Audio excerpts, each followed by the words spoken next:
We are just babies looking into the eyes of existence, seeking a meaning within the meaningless.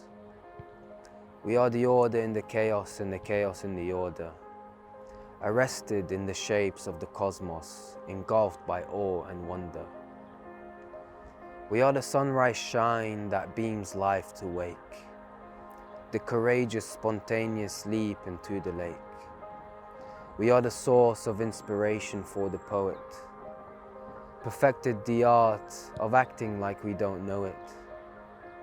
We are the space between birth and death, and every inhaled and exhaled breath. We are the silence in sound and the boundless bound. Only when we are lost can we be found, where we can only know if there is doubt.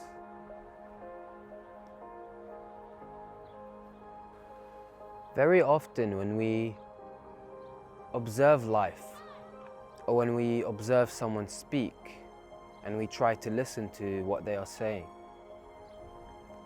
we tend to get hooked up and overly involved in the words.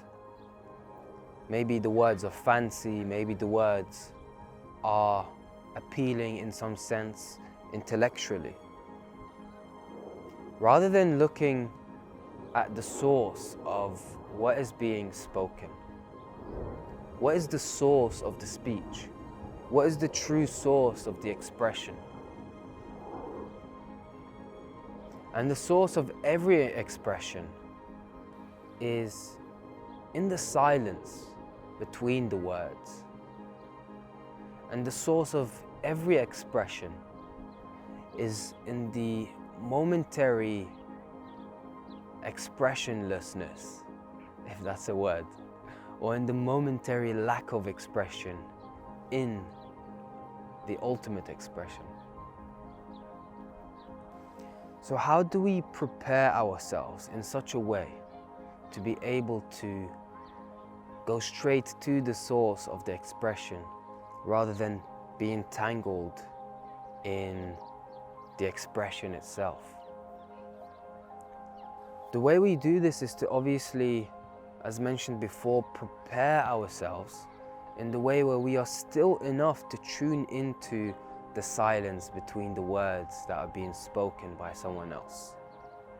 To prepare ourselves in a quiet and empty way where we can tune into the emptiness of the expression of life, or the stillness of the expression of life.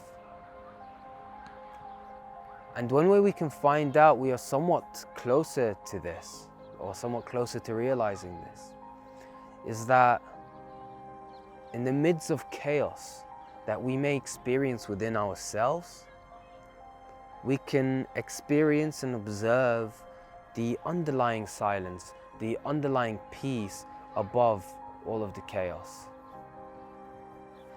To the intellect, it's hard to make any sense of this, because the intellect has no option but to understand things through dissection. The way we understand a concept or an idea is to break it apart and put it into categories that relate to some ideas that we have accumulated over time. This is how the intellect deciphers or defines life. And so when we speak of that which is beyond intellect, it cannot be helped but have this sound like it's a riddle or some sort of paradoxical idea that doesn't make sense. And it's for this reason that in the poem I shared with you earlier, that there are so many opposing factors. For example, we are the space between birth and death, and every inhaled and exhaled breath.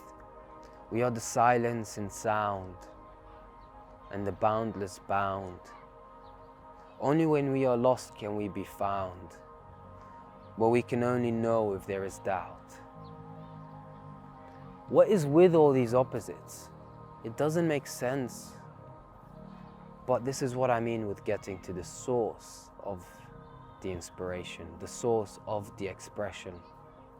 Because it comes from a wholeness, it comes from a whole perspective, not a fragmented perspective that is created or on the stage of the intellect. As mentioned earlier, the intellect has no option but to categorize things and to break things apart to make sense of it. But can we look at the way the intellect does this?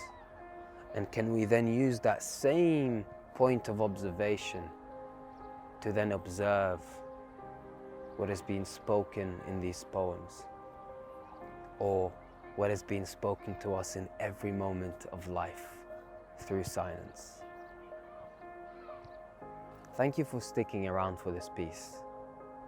I really hope that there is at least the tiniest infinitesimal spark of realization or a spark of inspiration about what we're discussing here.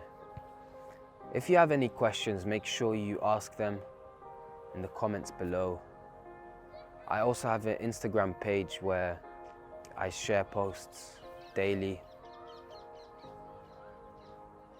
And yeah, thank you so much and see you next time.